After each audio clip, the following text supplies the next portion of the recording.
इस कार्यक्रम के पुण्यार्चक हैं श्रमण संस्कृति पाठशाला के प्रेरणा स्रोत एवं मार्गदर्शन स्वर्गीय पंडित श्री रतनलाल जी बेनाड़ा की पुण्य स्मृति में बेनाड़ा उद्योग लिमिटेड आगरा स्वर्गीय श्री नेमचंद जैन जी की पुण्य स्मृति में श्रीमती शशिबाला जैन जी, पुत्र एवं पुत्रवधू श्री निखिल जैन जी, श्रीमती शालिनी जैन जी, पौत्री एवं पौत्र निमिषा जैन, शरण्या जैन।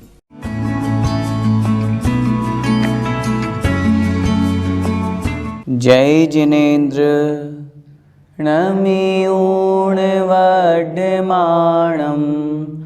परमपाणं जिणं तिशोद्धेन वोच्छामि रयणसारं सायार्णयार्धं मीणं। पंच परमेष्ठी भगवान की जय। द्वादशांग जिनवाणी माता की जय। आचार्य भगवंत श्री कुंद कुंद स्वामी महाराज की जय। आचार्य भगवंत श्री विद्यासागर जी महामुनिराज की जय। परम पूज्य गुरुदेव निर्यापक श्रमण मुनिपुंगव श्री सुधा सागर जी महाराज की जय। अढ़ाई द्वीपस्थ समस्त महामुनिराजों की जय। हम पढ़ रहे हैं रयणसार ग्रंथ आचार्य भगवान कुंद कुंद स्वामी द्वारा रचित। कितना अच्छा ग्रंथ है जिसमें हमें श्रावकों की चर्या के साथ साथ मुनि महाराज का परिचय प्राप्त हो रहा है और उसके माध्यम से हमें अपने जीवन का लक्ष्य पता चल रहा है कि जब हम उस मुनि पद से युक्त होंगे, मुनि अवस्था को धारण करेंगे, तो हमें कैसा बनना है, किस प्रकार की चर्या रखनी है, किस प्रकार मोह से रहित, द्वंद्व से रहित, विकल्प से रहित होकर के आत्म स्वभाव में स्थिर होना है। और उसी चर्चा को आगे बढ़ा रहे हैं। लेकिन उस मुनि अवस्था के साथ में आचार्य महाराज बार बार हमें सावधान भी कर रहे हैं। कहीं मिथ्या भाव से युक्त होकर के, राग द्वेष आदि मल से युक्त होकर के अगर हम तप कितने भी करें, साधना करें, तो फिर वहाँ पर हमारा आत्म कल्याण नहीं हो पाएगा। इसलिए आचार्य महाराज कह रहे हैं हम समीचीन तप करें, सम्यक श्रद्धान करें, ताकि हम उस मिथ्यात्व से दूर हो करके अपने सम्यक दर्शन ज्ञान चारित्र को प्राप्त करके मोक्ष मार्ग पर आगे बढ़ सकें। उसमें हमें किन बातों का ध्यान रखना है और यदि राग द्वेष आदि से हम युक्त होते हैं तो कैसे हम आत्म स्वभाव को नहीं देख पाएंगे। आइए देखते हैं गाथा क्रमांक 98। रायादिमल जुदाणम णियप्परूवं न दिस्सदे किम्पि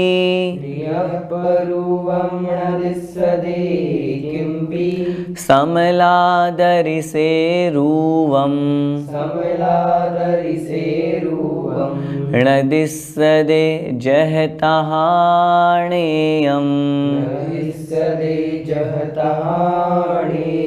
बोलिए रायादिमलजुदाणं णियप्परूवं न दिस्सदे किम्पि समलादरिसेरूवं न दिस्सदे जहतहाणेयम्। आइए शब्दार्थ देखते हैं। रायादिमलजुदाणम, राय आदि, राग आदि, मल जुदाणम, मल से युक्त जीव को, जो राग से मलिन है, जो राग द्वेष आदि जो कर्म मल कहे गए हैं, उनसे मलिन उस आत्मा को णियप्परूवम, णिय अप्परूवम, निज आत्म रूप, अपनी आत्मा का स्वरूप, अपना आत्म स्वभाव, किम्पि न दिस्सदे, किम्पि किंचित मात्र भी, थोड़ा सा भी, न दिस्सदे नहीं दिखता है। कितनी बड़ी बात आचार्य महाराज यहाँ कह रहे हैं। राग द्वेष आदि से युक्त जीव को अपनी आत्मा का स्वभाव नहीं दिखाई देता। क्यों? वो राग से युक्त है। शरीर, स्त्री पुरुष, धन धान्य, संपत्ति, वैभव, इन सब से वो राग कर रहा है। और जिसकी आँखों की दृष्टि में ये राग हो, उन्हें आत्मा से अनुराग कैसे होगा, उन्हें आत्मा कैसे दिखाई देगी। कितना अच्छा उदाहरण दे रहे हैं। जह माने जैसे, जिस प्रकार समलादरिसे, समल आदरिसे, समल अर्थात मल से युक्त, आदर्श का मतलब होता है दर्पण। जिस प्रकार मल से युक्त, गंदगी से युक्त, धूल से युक्त दर्पण में रूपम न दिस्सदे, हमें रूप नहीं दिखाई देता। अगर किसी दर्पण पे, मिरर पे अगर धूल मिट्टी चढ़ी हुई है, गंदगी लगी हुई है, तो क्या हमें अपना रूप दिखाई देगा? जो हम देखना चाहते हैं क्या वो दिखाई देगा? नहीं दिखाई देगा। क्यों? गंदगी लगी हुई है, कैसे दिखेगा? ऐसे ही हमारी आत्मा के साथ में जब राग द्वेष रूपी गंदगी लगी हुई है तो आत्मा का दर्शन कैसे होगा? आत्मा का स्वरूप कैसे दिखाई देगा? इसी प्रकार जैसे वह मलिन दर्पण में हम अपना रूप नहीं देख पाते, तहाँ णेयम, वैसा ही णेयम मतलब समझना चाहिए। कैसा समझना चाहिए? जैसे दर्पण का उदाहरण आचार्य महाराज ने बहुत सुंदर यहाँ पर दिया। मलिन दर्पण में हम अपना अक्स, हम अपना चेहरा नहीं देख सकते, उसी प्रकार मलिन आत्मा में, राग द्वेष से मलिन आत्मा में हम आत्मा का शुद्ध स्वभाव नहीं देख पाएंगे, नहीं देख सकते हैं। जैसे उस दर्पण को साफ करेंगे तब हमें अपना चेहरा दिखेगा, ऐसे ही जब राग द्वेष को दूर करेंगे तब हमें अपनी आत्मा दिखाई देगी, आत्मा के दर्शन होंगे। इसलिए इस गाथा में आचार्य महाराज कह रहे हैं, यदि हमें आत्म दर्शन करना है, आत्मा के स्वभाव तक पहुंचना है, तो राग द्वेष से दूर होना पड़ेगा। भैया जी, राग आदि को मल क्यों कहा गया है? आचार्यों ने जब कर्म को मल के रूप में शास्त्रों में लिखा है, उस दृष्टि से यहाँ पर राग को मल कहा गया है। आचार्यों ने लिखा, कर्म मल के 3 भेद, द्रव्य कर्ममल, भाव कर्ममल और नो कर्ममल। तो राग द्वेष आदि जो है ये क्या है? ये भाव कर्म है। मल किसे कहते हैं? जो गंदा करे। और हमारी आत्मा का जो स्वभाव है, उस आत्मा के स्वभाव में यदि राग द्वेष जुड़ जाता है कर्म के कारण से, तभी तो हमारी आत्मा मलिन है, तभी तो हमारी आत्मा अशुद्ध है। इसलिए यहाँ पर कर्म को या राग द्वेष आदि को मल कहा गया है। पंडित दौलत राम जी ने भी तो लिखा है, यह राग आग दहे सदा, ताते समामृत से ये, चिर भजे विषय कषाय, अब तो त्याग निज पद बेये। उन्होंने उस राग को आग के समान कहा है, क्योंकि शरीर हुआ, पुत्र मित्र धन संपत्ति वैभव, इन सब से जब राग होता है तो हमारी दृष्टि आत्मा की ओर नहीं जा पाती, और इसीलिए उसको मल के रूप में कहा जाता है। भैया जी, तो मलिन दर्पण के समान हमारी आत्मा में भी कर्म क्या ऊपर ऊपर से लगे हैं?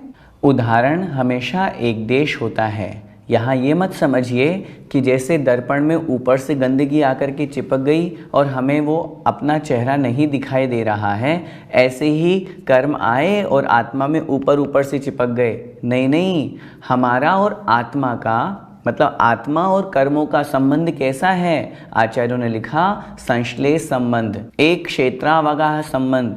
जिस प्रदेश पर आत्मा है उसी प्रदेश पर कर्म भी है। जैसे दूध और पानी मिले हुए हैं, एक मेक है, ऐसे ही आत्मा और कर्म मिली हुई है। ऐसा नहीं समझना ऊपर ऊपर से आके चिपक गए। कुछ लोग अगर ऐसा कहेंगे कि हमारी आत्मा तो त्रैकालिक शुद्ध है, ऊपर ऊपर से आकर के कर्म चिपक गए, तो फिर वो हमारा सिद्धांत या यह बात पूर्ण रूप से मिथ्या हो जाएगी, गलत हो जाएगी। फिर तो इसका मतलब आत्मा अशुद्ध होती नहीं है। जबकि आचार्यों ने संसारी आत्मा को मूर्तिक कहा है, संसारी आत्मा को अशुद्ध कहा है। वो किस लिए कहा है? इसी अपेक्षा से कहा है कि आत्मा और कर्म का एक में एक संश्लेष संबंध है।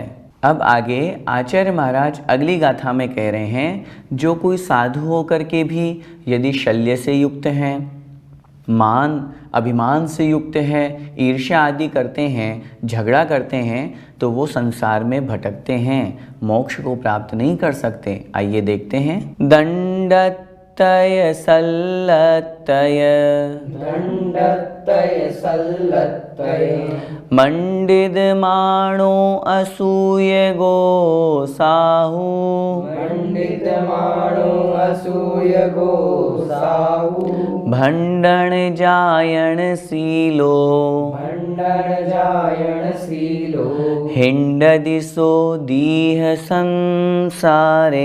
हिंड दिसो दीह संसारे। बोलिए, दंडतय सल्लतय, मंडित माणो असूय गो साहू, भंडन जायण सीलो हिंडदि सोदीह संसारे।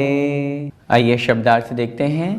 आचार्य महाराज यहाँ स्पष्ट गाथा में शब्द लिख रहे हैं साहू अर्थात साधु। जो साधु अवस्था को प्राप्त करके भी, जो मुनि होकर के भी क्या करते हैं, दंडत्रय सल्लत्रय। दंडत्रय अर्थात दंडत्रय, 3 प्रकार के दंड। दंड का मतलब मन वचन काय की चंचल प्रवृत्ति। जब ये जो 3 योग हैं, जब इनकी प्रवृत्ति खुलेआम होती है तो इसे आचार्यों ने नाम दे दिया दंड। तो तीनों योगों की जो प्रवृत्ति है, उस प्रवृत्ति को जो मतलब निवृत्ति नहीं करते हैं, उस प्रवृत्ति में लगे रहते हैं। आगे सल्लतय अर्थात 3 शल्य। शल्यत्रय 3 प्रकार की शल्य। कौन कौन सी? माया, मिथ्या और निदान। जो मन वचन काय को वश में नहीं रखते, उनकी प्रवृत्ति में लगे हुए हैं, जो माया मिथ्या निदान इन 3 प्रकार की शल्यों को करते हैं। और कैसे होते हैं? मंडित माणो। मंडित माणो अर्थात मान से मंडित हैं, अभिमान अहंकार घमंड से युक्त हैं, अभिमानी हैं। और साथ में असूयगो। असूयगो मतलब ईर्ष्या से युक्त है। जलन करना, ईर्ष्या करना, सामने वाले से जेलस करना, ये इतना आगे क्यों बढ़ रहा है, उसकी उन्नति और उसकी प्रगति को देख करके कलुष भाव अपने मन में आना, ये कहलाता है ईर्ष्या भाव, असूयग। आगे कह रहे हैं भंडन जायण सीलो। भंडन, भंडन का मतलब होता है कलह, झगड़ा। जो स्वयं भी झगड़ालू प्रवृत्ति के हैं और आपस में लोगों को झगड़ाते हैं, लड़ाते हैं, भिड़ाते हैं, समाज में और फूट डालते हैं। मुनि महाराज का तो कर्तव्य है, अगर समाज विघटित हो रही है, दूर हो रही है, तो उन्हें एक करना। लेकिन अगर कोई साधु पंथवाद के कारण से, अपने नाम के कारण से उनमें और ज़्यादा झगड़ा कराते हैं, और साथ में कह रहे हैं जायण सीलो, याचन रूप प्रवृत्ति से युक्त होते हैं, जो याचना करने वाले होते हैं, जो निरंतर हमेशा श्रावकों से कुछ न कुछ मांगते रहते हैं, मुझे ये चाहिए, मुझे वो चाहिए, मेरा वहाँ पर स्थान बन रहा है, तुम वहाँ पैसे पहुँचा दो। इस तरह की भावना जिन साधुओं में होती है, आचार्य महाराज कह रहे हैं साहू वह साधु दीह संसारे हिंडदी। दीर्घ संसार में हिंडदी मतलब भ्रमण करता है, परिभ्रमण करता है। वो साधु होकर के भी आत्मा का कल्याण नहीं कर पा रहे हैं, और संसार में, और न केवल संसार में, दीर्घ संसार में अर्थात दीर्घ काल तक, बहुत लंबे समय तक संसार में भटकता है, क्योंकि उसका अभी संसार का अंत नजर नहीं आ रहा। अभी उन्होंने सम्यक दर्शन भी प्राप्त नहीं किया, तो फिर संसार का नाश कैसे होगा। इसलिए इन सब जो दुर्गुण हैं उनसे रहित होकर के हमें अपने संसार के अंत करने का प्रयास करना चाहिए। भैया जी, अभिमान और स्वाभिमान में क्या अंतर है? सुनने में ये दोनों शब्द हमें एक जैसे प्रतीत होते हैं, लेकिन दोनों में अंतर है। अभिमान अर्थात घमंड, अहंकार, मद आचार्यों ने जिसे शब्द में प्रयोग किया शास्त्रों के अंतर्गत, 8 प्रकार के मद होते हैं ना, ज्ञानम पूजाम कुलम जातिम बलम रद्धिम तपो वपु अष्टावाश्रित्य मानित्वम स्मय माहुर्गतस्मयः। आचार्य भगवान पूज्यपाद स्वामी महाराज ने, आचार्य भगवान समंत भद्र स्वामी महाराज ने रत्नगर शाहुकाचार में लिखा। लेकिन वही दूसरी जगह जब हम स्वाभिमान की चर्चा करते हैं तो उसे हम कहते हैं सेल्फ रेस्पेक्ट, स्व अभिमान, अर्थात अपने पद के योग्य अगर कोई सामने वाला सम्मान नहीं करता है तो हम उस स्थान पर न जाएं। जैसे उदाहरण से हम समझें, अगर कोई मुनि महाराज हैं, हम उन्हें पड़गाहन कर रहे हैं आहार विधि के लिए, और नवधा भक्ति करते समय हम उनको पड़गाहन भी किया, हमने परिक्रमा भी लगाई, सब कुछ हुआ, और जब हम उनको आहारशाला तक लेकर के जा रहे हैं और हमने उनको निवेदन नहीं किया महाराज उच्चासन विराजिए, महाराज का पाद प्रक्षालन नहीं किया, तो मुनि महाराज आहार नहीं करेंगे। अब आप कहेंगे इसमें क्या हुआ, हमने सब कुछ तो किया, पड़गाहन भी किया, परिक्रमा भी लगाई, पूजन भी कर रहे हैं, नमोस्तु भी कर रहे हैं, ये 2 बातें तो नहीं बोली। तो 2 बातें जो नहीं बोली, ये मुनि महाराज का स्वाभिमान है।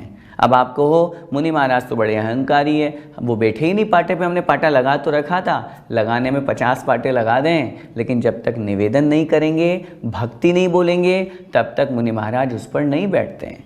तो ये हुआ स्वाभिमान मुनि महाराज का। हर व्यक्ति का अपना स्वाभिमान होता है, स्वाभिमान अभिमान में न बदल जाए, इस बात का हमको ध्यान रखना है। स्वाभिमान में कोई आपत्ति नहीं है, लेकिन जब हम किसी बात को लेकर के अहंकार करते हैं, घमंड करते हैं, तो वो अभिमान कहलाता है। तो आज की कक्षा में हमने जो 2 गाथाएं पढ़ी उससे क्या समझा? सबसे पहली बात तो राग द्वेष से मलिन आत्मा अपने आत्मा के शुद्ध स्वभाव को नहीं जान सकता। जो लोग ये कहते हैं हम घर में बैठे बैठे आत्मा को देखते हैं, आत्मा के दर्शन करते हैं, उनको ये गाथा पढ़नी चाहिए। आचार्य महाराज क्या कह रहे हैं? राग से युक्त व्यक्ति को आत्मा नहीं दिख सकती। इसका मतलब और सिद्धांत की बात करेंगे, डेप्थ में जाएंगे तो 10वें गुण स्थान के ऊपर कषाय से रहित होने पर, वीतराग भाव प्रकट होने पर वास्तविकता में आत्मा का शुद्ध स्वभाव प्रकट होता है, शुद्ध उपयोग जिसे हम कहते हैं। तो उस कर्णान योग की अपेक्षा से, इसीलिए आचार्यों ने लिखा 10वें गुण स्थान के ऊपर शुद्ध उपयोग होता है। द्रव्यान योग की अपेक्षा से 7वें गुण स्थान से जब आत्मा में ध्यान किया जाता है, ध्यान अवस्था होती है, जब बाहरी राग रूप क्रिया खत्म होती है, तब उस समय वहाँ शुद्ध उपयोग की चर्चा की जाती है। तो इसलिए हम सबको उस राग को छोड़ना चाहिए। और अगली गाथा में जो हमने समझा, अगर कोई साधु होकर के भी यदि शल्य से युक्त होते हैं, मन वचन काय की प्रवृत्ति को वश में नहीं रखते हैं, तो वो संसार परिभ्रमण करते रहते हैं, संसार में भटकते रहते हैं। हम सब उससे बचें, इसी मंगलमय भावना के साथ बोले द्वादशांग जिनवाणी माता की जय। जय जिनेन्द्र।